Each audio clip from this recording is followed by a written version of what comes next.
नमस्कार archery rutting channel को आपको स्वागत। उपजिलापाल कार्यालय विराट अजगर साप उद्धार।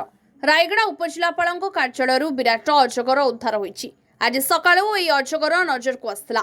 कार्यालय बगीचारे रहिथिबा देखिबाकु मिलिथिला। परे वन विभाग को सूचना देथिले कर्मचारी।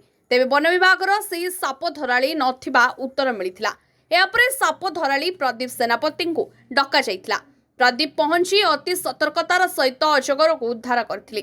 उद्धार होइतिबा अजगर लंब प्राय 12 फुट होइतिबा बेले ओजन प्राय 40 केजी रहिथिला बोली प्रदीप कहिसंती।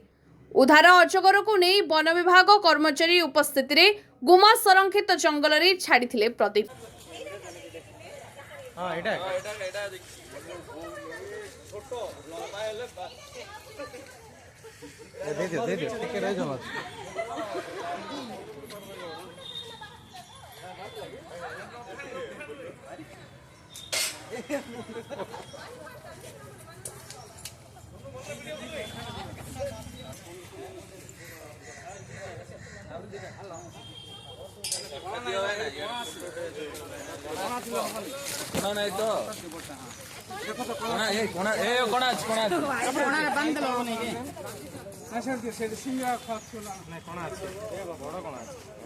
दिड़ा अखा पुरे दियो, अखा भीतर अखा पुरे दियो।